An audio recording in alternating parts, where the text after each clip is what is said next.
Hello friends, मेरा नाम है सचिन नागदेवे और आज हम डिस्कस करेंगे दो ऐसे बड़े न्यूज़ के बारे में जो रिलेटेड है इलेक्ट्रिक व्हीकल, लिथियम बैटरी और सेमीकंडक्टर्स के बारे में।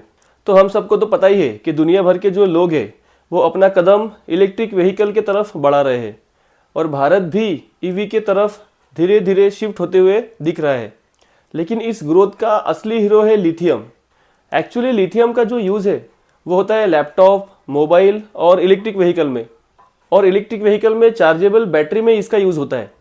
लेकिन इस रेयर अर्थ एलिमेंट के लिए इंडिया दूसरे कंट्रीज़ पे डिपेंड है। लेकिन आने वाले दिनों में जल्द ही इसकी तस्वीर बदलने वाली है, ऐसा केंद्रीय सड़क एवं परिवहन मंत्री नितिन जी गडकरी ने कहा है कि भारत जल्द ही लिथियम आयन बैटरी के निर्यात की स्थिति में होगा। मतलब अब तक इंपोर्ट कर रहे थे और जल्द ही इसके एक्सपोर्ट की स्थिति में होगा।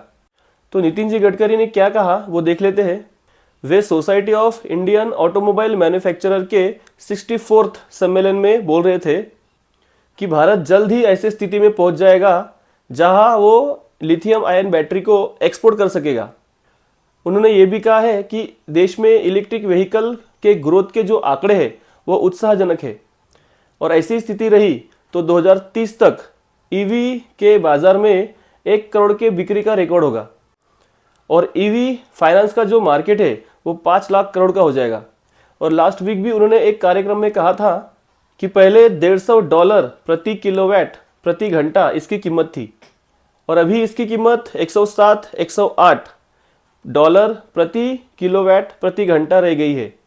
और साथ में ये भी बताया कि देश में 5 कंपनियों ने लिथियम आयन बैटरी की मैन्युफैक्चरिंग शुरू कर दी है और आने वाले दिनों में इसकी जो कीमत है वो $90 प्रति किलोवाट प्रति घंटा हो सकती है।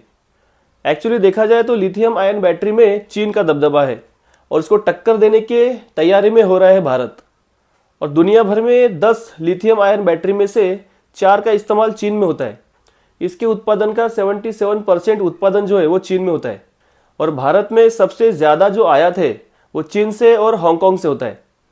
भारत ने फाइनेंशियल ईयर 2020-2021 में लिथियम आयन बैटरी के इंपोर्ट पर 8,984 करोड़ रुपए खर्च किए थे और 2021-22 में यह आंकड़ा है 13,838 करोड़ का। लिथियम आयन बैटरी के इंपोर्ट की बात मैं कर रहा हूँ। लेकिन अभी देश में ही इसकी मैन्युफैक्चरिंग शुरू हो चुकी है, जो कि ये बहुत ही पॉजिटिव न्यूज़ इलेक्ट्रिक व्हीकल बनाने वालों के लिए। तो इनके ईवी के शेयरों में आने वाले दिनों में तेज़ी देखी जा सकती है। वैसे मेरा कोई रिकमेंडेशन नहीं है, this video is only for educational purpose. Don't take it as a investment advice. Kindly consult your financial advisor before investing. तो ये तो हो गई इलेक्ट्रिक व्हीकल और लिथियम आयन बैटरी की बात, जहाँ पे हम चीन को टक्कर देने के लिए बिल्कुल तैयार है। अभी बात करते हैं सेमीकंडक्टर की, क्योंकि इलेक्ट्रिक व्हीकल को चलाने के लिए सेमीकंडक्टर की ज़रूरत पड़ती है।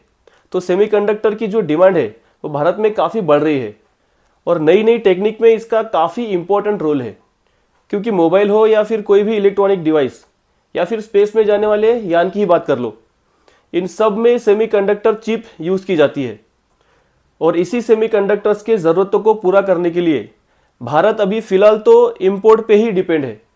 पीएम मोदी जी अभी रिसेंटली ही सिंगापुर में टॉप बिजनेस लीडर से मिले थे और उनको भारत में सेमीकंडक्टर इंडस्ट्री में इन्वेस्ट करने के लिए इनवाइट किया है। भारत में 2030 तक सेमीकंडक्टर डिवाइस का जो मार्केट है वो $100 अरब तक पहुंचने की संभावना है और इसलिए भी शायद दुनिया भर के जो लोग हैं वो इस चिप के पीछे पड़े हैं और भारत की भी जो टॉप कंपनीज है वो इसी सेमीकंडक्टर को बनाने के रेस में लगे हुए हैं और इसका जो प्रभाव है वो उनके शेयर प्राइस पर भी देखने को मिल रहा है। कुछ टॉप कंपनीज देखते हैं जो सेमीकंडक्टर बनाने पे फोकस कर रहे हैं। उसमें है HCL tech, Bharat electronic, Dixon tech, Tata Elxsi, Vedanta, ASM technology और SPEL सेमीकंडक्टर। डिक्सन टेक ने पिछले 1 साल में 156% का रिटर्न दिया है। भारत इलेक्ट्रॉनिक ने पिछले 1 साल में 112% का रिटर्न दिया है।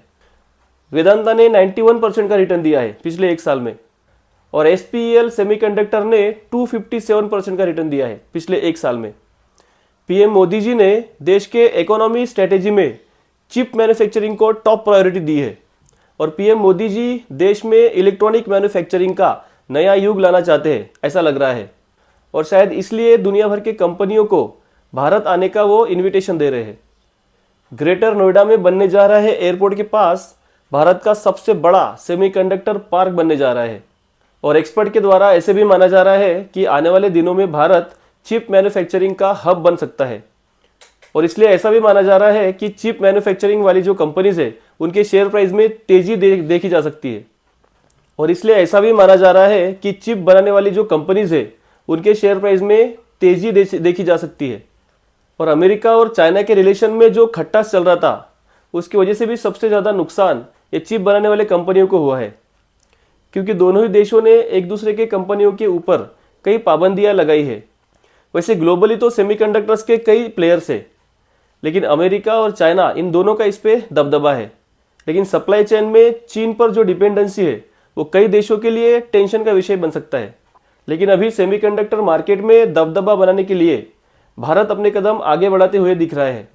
और इसका जो इफेक्ट है वो सेमीकंडक्टर बनाने वाले जो कंपनियां हैं उसके शेयर प्राइस पे देखा जा सकता है। और उनके शेयरों में भी शानदार तेजी देखी जा सकती है। मतलब मेरा कोई रिकमेंडेशन नहीं है, सिर्फ स्टडी पर्पज के लिए बता रहा हूँ। तो ये तेजी आगे भी जारी रहेगी या नहीं, और सेमीकंडक्टर इंडस्ट्री में भारत कितना तहलका मचाएगा, ये तो आने वाले वक्त में पता चल ही जाएगा। तो ये था 2 बड़ी न्यूज़ पे एक वीडियो। अगर आपको वीडियो पसंद आया, कुछ नॉलेज मिला और आप चैनल पे नए हैं तो चैनल को सब्सक्राइब जरूर कीजिएगा। और वीडियो पसंद आया तो लाइक कीजिए, शेयर कीजिए और कमेंट्स भी कीजिए। तो मिलते हैं किसी नए वीडियो में, तब तक के लिए बाय बाय।